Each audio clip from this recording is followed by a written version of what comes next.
Dios les bendiga. Es un placer estar aquí, ¿verdad?, en esta tarde con ustedes. Como dijo el pastor, les prometo que va a ser corto por 3 razones. Sé que ya llevan un rato aquí. Sé que allá afuera huele a pizza. Y también sé que están esperando por el concierto, así que les prometo que, ¿verdad?, que lo que les voy a estar hablando en la tarde de hoy va a ser corto. La charla...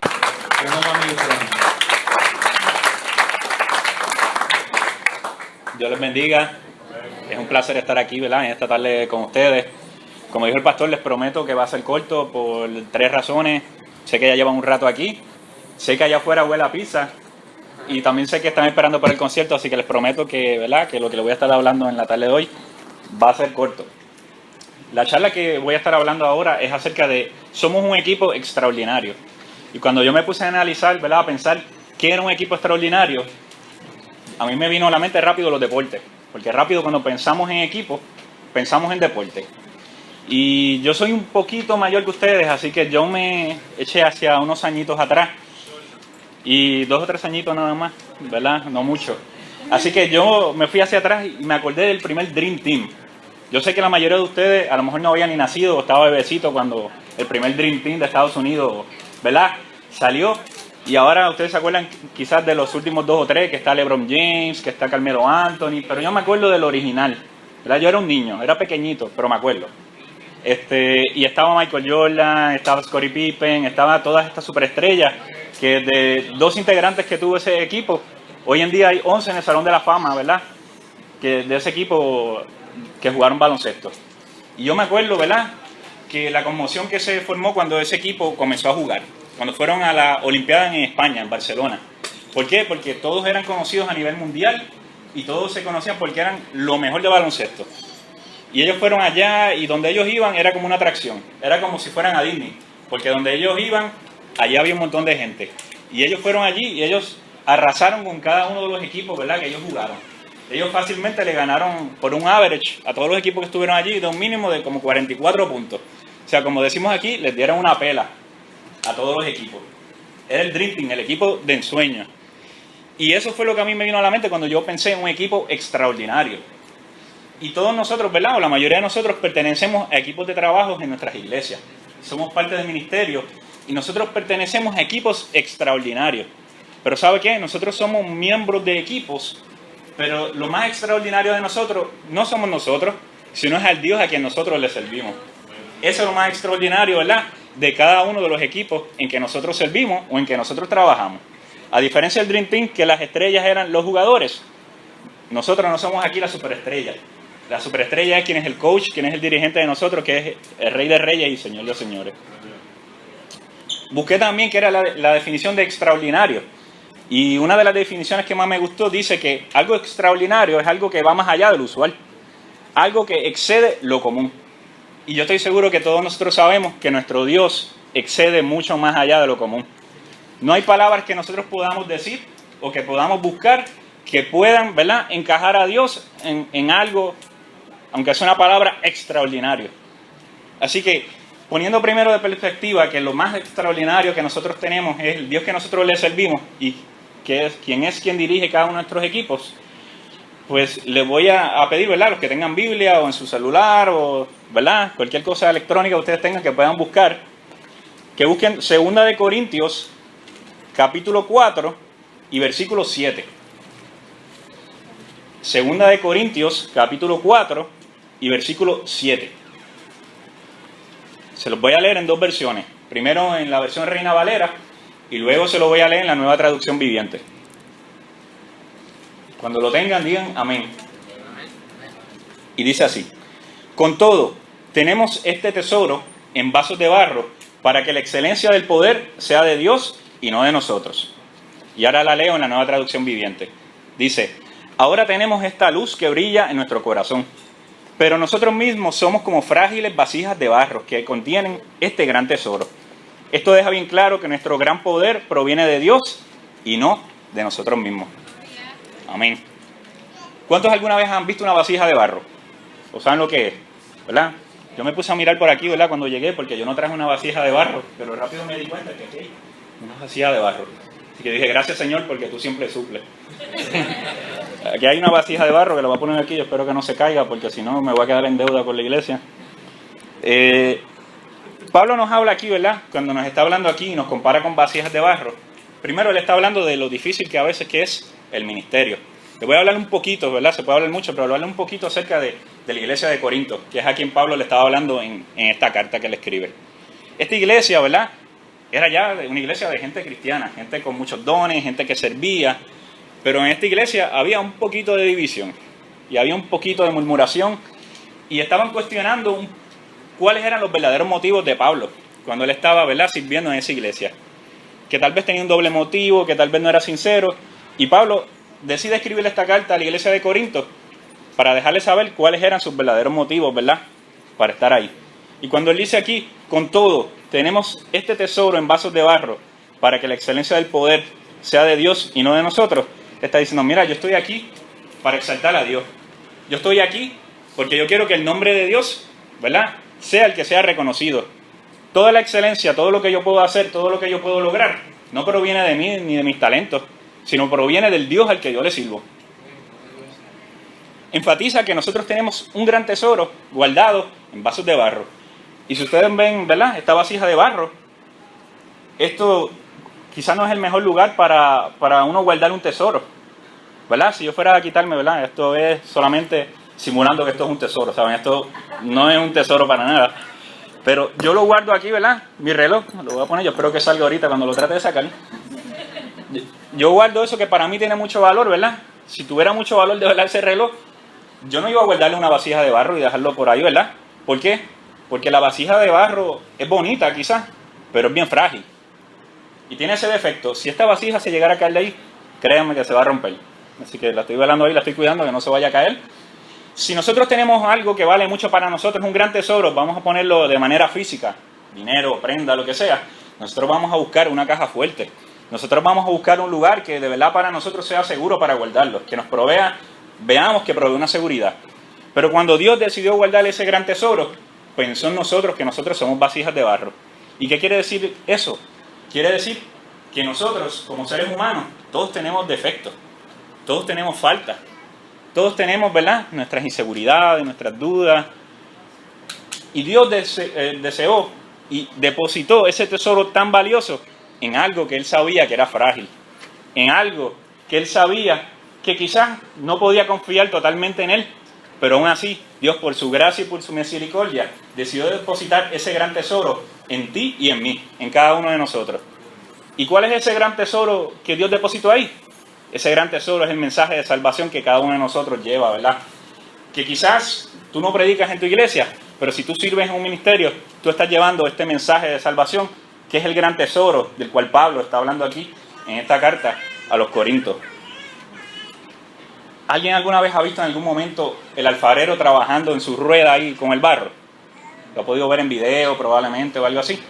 Cuando el alfarero se para ahí frente a la vasija, lo que tiene ahí es fango prácticamente. Y él con sus manos comienza a darle forma a esa vasija. Y si ustedes se fijan, ninguna vasija es exactamente igual. Comienza ahí a bregar con la vasija, a darle su forma, ¿verdad? Pero muchas veces cuando el alfarero le está dando forma a la vasija, algo sale mal en el proceso. Alguna impureza entró en la vasija, algo pasó que la vasija se desboronó o la vasija se deformó. ¿Y qué tuvo que hacer el alfarero? En vez de descartarla totalmente, el alfarero vuelve y toma nuevamente ese barro, lo pone en sus manos y comienza a darle forma nuevamente. ¿Y sabe qué? Eso es lo que Dios hace con cada uno de nosotros. Nosotros tenemos imperfecciones, nosotros tenemos nuestra flaqueza, nosotros pecamos, pero Dios nos tomó a nosotros como vasijas, como barro. Y hasta que nosotros, el último día de nosotros aquí en esta tierra, Dios va a estar dándonos formas a cada uno de nosotros. Y ahí fue donde Él deseó depositar ese gran tesoro que tú y que yo, como miembros de equipo de trabajo, nosotros estamos cargando. Esa imagen nos enseña definitivamente cómo Dios trabaja con cada uno de nosotros. Como les decía, cuando Pablo habla que somos vasijas de barro, habla de nuestras fragilidades, de nuestras debilidades. ¿Sabes qué? Yo tengo que admitir que yo soy líder y yo tengo muchas debilidades. ¿Sabes qué? Yo también tengo dudas y yo también tengo muchas cosas que yo no quisiera tener. Pero Dios continúa trabajando conmigo y por eso es que yo no me puedo rendir cuando Dios está trabajando en mi vida. Y ustedes tienen que entender, ¿verdad? Cuando trabajamos que no somos perfectos y que errores vamos a cometer. Pero aún así, nosotros tenemos, ¿verdad? Dentro de cada uno de nosotros un tesoro demasiado valioso. Yo recuerdo cuando yo era adolescente, ¿verdad? Que por primera vez, como decimos, sentimos ese llamado que el Señor nos hace. Yo no me sentía capaz de cumplir con ese llamado que el Señor me hacía. ¿Por qué? De los que me conocen, la mayoría no me conocen, pero cuando yo era adolescente, en esos primeros años de juventud, yo era sumamente tímido, a nivel de que yo no hablaba prácticamente nada. Como decían, tenían que sacarme las palabras, mira, hablándome las palabras. Y Dios, desde que yo tenía esa edad, ¿verdad? Había puesto en mí el deseo y el sueño de algún día traer su palabra desde aquí, pero para mí eso era imposible. ¿Por qué? Porque yo decía, es que yo no tengo la capacidad, es que Dios no me puede usar, es que yo no tengo lo que se necesita, yo no soy un hablador elocuente, ni yo no soy esto y no soy aquello. Pero aún así Dios decidió usarme, ¿verdad? Para traer esto que amo tanto, que es su palabra. Así de esa misma manera, quizás ustedes como jóvenes, quizás como algunos adolescentes, se sienten que no son capaces de, ¿verdad?, de llevar a cabo esa obra que Dios les está pidiendo, ese llamado que Dios le está haciendo a cada uno de ustedes. Pero yo quiero decirles que eso no es así. Que si Dios está trabajando en tu vida y si Dios tiene un llamado para tu vida, Él te va a seguir moldeando y formando hasta que Él sea lo que Él quiere que tú seas. Nunca dudes del llamado que Dios te hace. Nunca dudes de lo que Dios puso en tu corazón. Cuando Dios te hizo el llamado a ti, es porque a ti te quiere escoger. Me hace recordar también cuando Dios llamó a Gedeón. Cuando Dios llamó a Gedeón, le dice que el ángel de Jehová se le apareció. Le dice, varón esforzado y valiente. ¿Y qué hizo Gedeón? Gedeón, yo me imagino a Gedeón que miró para atrás y dice, ¿yo? ¿Estaba hablando conmigo? ¿Por qué? Porque Gedeón no se veía como un varón esforzado y valiente. Gedeón era un muchacho cobarde, era un muchacho con muchas inseguridades. Y empezó a cuestionar al ángel de Jehová, ¿y por qué si tú estás conmigo, y estás con nosotros, nos pasan tantas cosas, y pasó esto y pasó lo otro? Pero aún así Dios decidió usarlo. Y con él, y con unos pocos, Dios trajo una de las victorias más grandes de su pueblo, ¿verdad? Que venció a un gran ejército. ¿Por qué? Porque decidió olvidarse de sus inseguridades, decidió olvidarse de sus debilidades, deseó ponerse en las manos de Dios y Dios hizo una grande obra con él. Ya que nosotros reconocemos que somos unos equipos extraordinarios solamente porque la excelencia, ¿verdad?, del poder proviene de parte de Dios, pues yo quiero pasar a 3 puntos que generalmente vemos unos equipos extraordinarios. Primero, hay diversidad. Y cuando yo digo diversidad, no digo diversidad como la están usando últimamente, ¿verdad? Que tenemos que aceptar unas cosas que no debemos aceptar porque hay diversidad, sino que yo hablo de diversidad en el sentido de que todos nosotros somos diferentes. Si ustedes se miran aquí, si hubieran hermanos gemelos idénticos, no serían idénticos nada. Algo tendrían que los distinguiría. Y aún sus personalidades probablemente, por más que se parezcan, serían distintas. ¿Sabe qué? Cuando Dios nos formó a cada uno de nosotros, como dije, como una vasija de barro, Dios se tomó la tarea de hacernos a cada uno de nosotros diferentes, hacernos únicos. Cada uno de nosotros es una obra única hecha por Dios, que Dios se tomó el trabajo de moldearnos de la forma que Él quiso hacernos y nos hizo únicos. No dejes que nadie te diga que tú eres común, ¿verdad? O que tú no tienes valor. Dios te hizo único. No hay nadie como tú en este mundo. La palabra diversidad, la definición, encontré que es abundancia y unión de cosas o personas distintas, ¿verdad? Y si nosotros vemos la iglesia, nosotros vemos los equipos de trabajo, vemos que es así. Hay gente de distintas edades, hay gente de distinta preparación académica, hay gente con distintos talentos. Así que el cuerpo de Cristo, ¿verdad? Cuando nosotros decimos, ¿verdad?, hay diversidad. Así que esa es una de las cualidades que yo creo que hay un equipo extraordinario. Hay diversidad, diversidad de talento, diversidad de dones, diversidad de habilidades. Y les voy a rapidito Romanos 12, del 4 al 10. Dice así: así como nuestro cuerpo tiene muchas partes y cada parte tiene una función específica, el cuerpo de Cristo también. Nosotros somos las diversas partes de un solo cuerpo y nos pertenecemos unos a otros. Dios en su gracia nos ha dado dones diferentes para hacer bien determinadas cosas. Por lo tanto, si Dios te dio la capacidad de profetizar, habla con toda la fe que Dios te ha concedido. Si tu don es servir a otros, sírvelos bien. Si eres maestro, enseña bien. Si tu don consiste en animar a otros, anímalos. Y si tu don es dar, hazlo con generosidad. Si Dios te ha dado la capacidad de liderar, toma la responsabilidad en serio. Y si tienes el don de mostrar bondad a otros, hazlo con gusto. No finjas amar a los demás, ámenlos de verdad. Aborrezcan lo malo, aférrense a lo bueno. Ámense unos a otros con afecto genuino y deleítense en el honrarse mutuamente. Como pueden ver, aquí, ¿verdad? Pablo compara el cuerpo de Cristo con un cuerpo humano. Y si ustedes pueden ver, el cuerpo humano tiene distintas partes. Es más que obvio que el cuerpo humano, ¿verdad?, tiene distintas partes. Y cada parte tiene su función. Pues asimismo, nosotros en el cuerpo de Cristo tenemos distintas partes y a la misma vez tenemos distintas funciones. No porque quizás tú no puedes pararte aquí al frente y predicar o hablar, no quiere decir que Dios no te puede usar. No quiere decir, ¿verdad?, que porque tú no te puedas parar al frente a cantar. A mí me encantaría, pero si yo canto, ¿verdad?, yo creo que la mayoría saldrían corriendo. Así que no todo el mundo puede cantar, no todo el mundo puede tocar un instrumento, pero hay muchas maneras de servir a Dios. No solamente se sirve desde aquí, quizás aquí, ¿verdad?, son las posiciones del ministerio más visibles, son las más que llaman la atención, pero hay muchas maneras en que tú puedes servir a Dios. Así que, porque tú no puedas cantar o porque tú no puedas tocar un instrumento o no puedas predicar aquí al frente, no creas que Dios no te puede usar. Créeme, Dios puso algo en ti para usarlo, para tú traer bendición a otras personas. El pueblo de Dios se compone de muchos individuos, todos diferentes y todos únicos. Sin embargo, todos formamos un solo cuerpo. Y es necesario que para el bienestar de ese cuerpo, todos dependamos los unos de los otros. Imagínense si un día tú vas a caminar y tu pierna derecha quiere ir para el lado derecho y tu pierna izquierda quiere ir para el lado izquierdo. ¿Qué va a pasar?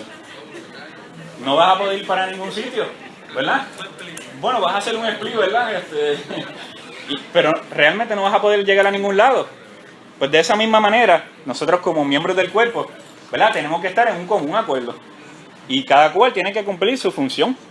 Eso es importante dentro del cuerpo de Cristo y dentro de cada ministerio. Que cada cual sepa su función y que cada cual cumpla con esa función. Solo reconociendo nuestra función dentro del cuerpo de Cristo, o sea, la iglesia, podremos funcionar conforme al plan que Dios tiene para nosotros y para nuestra iglesia y para nuestro ministerio. Si ustedes están siendo parte de un ministerio, yo soy parte de un ministerio y a mí me asignan una tarea y yo no la cumplo, hay algo que se va a quedar sin hacer, hay algo que va a quedar mal, ¿verdad? Y va a ser porque nosotros no cumplimos con nuestra responsabilidad. Quizás tú quisieras, ¿verdad?, que ese día tu responsabilidad sea estar aquí, pero quizás este día te tocó estar en el parking recibiendo a la visita que va a llegar y diciéndoles dónde estacionarse. Amén. Y tu función no va a ser menos importante porque tú estés en el parking estacionando a alguien porque no estás aquí y no te están viendo aquí. ¿Por qué? Porque posiblemente la primera persona, cuando venga una visita que vea, sea ese ujiel que está ahí en el parking. Y ese ujiel, si ese ujiel está molesto porque no está aquí al frente, ¿verdad?, y tiene una cara de pocos amigos, que parece que en vez de en agua lo bautizaron en jugo de toronja, ¿verdad? Posiblemente esa visita ya no va, cuando se siente, ya no va a estar dispuesta a escuchar ese mensaje, porque ya recibió una mala experiencia en el parking con ese ujiel. Pero si tú como ujier allí en el parking, tienes una sonrisa por más calor que haga, y estás sudando gota gorda, pero tú le das una sonrisa a esa persona y lo ayudas amablemente a estacionarse, posiblemente el corazón de esa persona va a estar más dispuesto a recibir el mensaje que el pastor traiga, o el que el predicador traiga, simplemente porque tú fuiste amable con esa persona en el parking. Así que es importante que sea cual sea tu función dentro del cuerpo, tú la cumplas a cabalidad y la cumplas con gusto. Se dice que hay 3 tipos de personas. Las que hacen que las cosas sucedan, las que miran cómo suceden las cosas y las que dicen, ¿qué sucedió? ¿Verdad? Y es importante que nosotros no seamos de los primeros, porque en los equipos de trabajo de las iglesias no necesitamos mucha gente que mire cómo las cosas sucedan. Necesitamos gente que haga que las cosas sucedan. Y tampoco necesitamos mucha gente que diga, ¿qué sucedió? Ya se acabó el culto y tú no te diste cuenta que se acabó el culto. No, necesitamos dentro de nuestros equipos de trabajo que seamos de los que hagan que las cosas sucedan. Trabajo en equipo. Michael Jordan, como se pueden ver, ¿verdad?, traigo muchos ejemplos de baloncesto. Michael Jordan dijo, el talento gana juegos, pero el trabajo en equipo y la inteligencia gana campeonatos. ¿Qué quiere decir? Que es importante que nosotros trabajemos en equipo para poder, ¿verdad?, cumplir la cabalidad de la función que nosotros tenemos. Eclesiastés 4, del 9 al 10. Dice así, es mejor ser 2 que 1, porque ambos pueden ayudarse mutuamente a lograr el éxito. Y si uno cae, El otro puede darle la mano y ayudarle. Pero el que cae y está solo, ese sí que está en problemas. Es importante que nosotros, dentro de nuestro equipo de trabajo, trabajemos en equipo. Y eso suena como que es algo lógico, pero no siempre en los equipos de trabajo se trabaja como equipo. ¿Verdad? Hay unos que están haciendo su función y dicen, este o aquella, pues, se cree, ¿verdad? Y se supone que eso dentro de nuestras iglesias no pase, pero tristemente pasa. Y es importante que nosotros, dentro de nuestros equipos de trabajo, nuestros ministerios, decidamos trabajar en equipo. Estamos trabajando por el mismo Dios, se supone, que estamos trabajando por el mismo Dios, para cumplir, ¿verdad?, lo que Dios nos envió. Así que es importante que estemos en común acuerdo. Cuando estamos en común acuerdo y nos ayudamos los unos a los otros, el éxito que tiene un hermano es el mismo éxito que tienes tú, ¿verdad? Porque dentro de un equipo de trabajo, tu victoria es mi victoria. La victoria de ella es la victoria de él, porque somos parte de un mismo equipo de trabajo. Segundo, muchas veces dentro de los equipos de trabajo nos desanimamos. Es importante que trabajemos como equipo porque quizás yo me doy cuenta que alguien está desanimado y yo me puedo tomar la tarea de acercarme y decirle, mira, noto que te pasa algo. Noto, ¿verdad?, que estás extraño, que estás desanimado. Y esa persona se puede acercar a darle ánimo a ese hermano, a ese compañero del equipo de trabajo, del ministerio, ¿verdad? Para que siga adelante, para que, como decimos aquí, no se quite. El último punto de ahí, en la iglesia no podemos trabajar como llaneros solitarios. En el equipo de trabajo de la iglesia, los llaneros solitarios, eso no funciona. Que el pastor esté trabajando solo o que tú decidas, no, yo voy a trabajar solo dentro del ministerio. No, eso no se puede. Dentro de la iglesia, todos trabajamos en equipo y todos trabajamos por un mismo fin. Por último, la unidad es importante. ¿Y qué es la unidad? La unidad dice que es la cualidad o estado de no ser múltiple, sino que ser uno de común acuerdo. Juan 13:35 dice lo siguiente: así que ahora les doy un nuevo mandamiento: ámense unos a otros, tal como yo los he amado. Ustedes deben amarse unos a otros. El amor que tengan unos por los otros será la prueba ante el mundo que son mis discípulos. Aquí no dice que porque tú prediques bien o prediques de manera elocuente o que prediques animando a la gente, el mundo va a saber que Dios te envió. Aquí no dice, ¿verdad?, que porque nosotros hagamos muchas obras visibles, el mundo va a saber que Dios nos envió. Aquí no dice, ¿verdad?, porque tú tengas muchos títulos, el mundo va a saber que Dios te envió. Aquí dice que porque nos amemos los unos a los otros, el mundo va a reconocer que Dios nos envió. Así que es importante que nosotros dentro de la iglesia nos amemos los unos a los otros. Es otra cosa que parece lógico, pero no es algo que no necesariamente sucede dentro de la iglesia. Y es importante para que la gente pueda ver la sinceridad en nosotros, para que la gente nos pueda aceptar y pueda abrir su corazón al mensaje más importante, que es el mensaje de salvación. Tenemos que amarnos los unos a los otros. La división en la iglesia no debe existir. Aquí vemos diferentes iglesias. Aunque vemos diferentes iglesias, nosotros no somos negocios. Nosotros no estamos divididos compitiendo por un mercado. Nosotros servimos al mismo Dios y tenemos la misma misión en esta tierra. Así que la división dentro de la iglesia no va.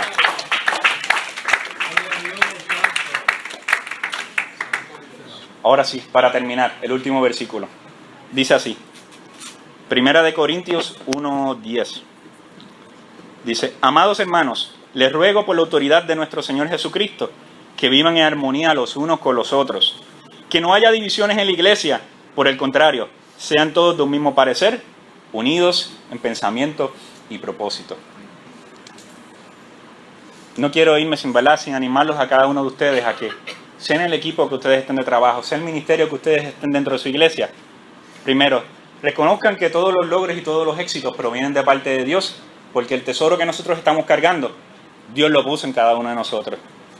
Segundo, vamos a recordar que dentro de la diversidad, dentro de las diferencias que tenemos de talentos, de habilidades, nosotros hacemos un equipo más completo.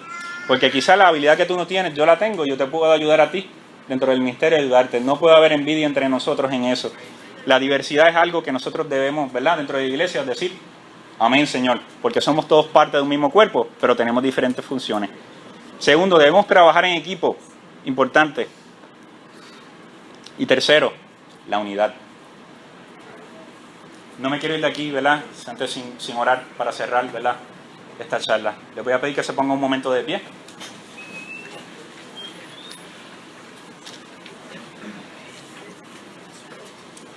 Padre, te damos gracias una vez más por habernos permitido el privilegio de estar aquí en tu casa, Señor, hablando como equipos de trabajo, como ministerio, Señor. Que nosotros podamos entender que lo más extraordinario que nosotros tenemos en nuestros equipos de trabajo y nuestro ministerio eres tú, Señor. Que podamos entender que servimos al Rey de Reyes y al Señor de Señores y que todo lo que nosotros hacemos, lo hacemos para gloria tuya y honra tuya, Señor. Que no haya divisiones en nuestras iglesias, que no haya divisiones en nuestros equipos de trabajo, que podamos estar en un común acuerdo, trabajando, Señor, para alcanzar a todos aquellos que aún no te conocen o que se han apartado de ti. Padre, oro por cada uno de los que están aquí, sus equipos de trabajo, sus diferentes iglesias, que podamos entender que aunque somos diferentes iglesias, estamos trabajando para un mismo Dios. Gracias, Señor, una vez más por la oportunidad de estar aquí. Te doy gracias en el nombre de Jesús. Amén. Gracias.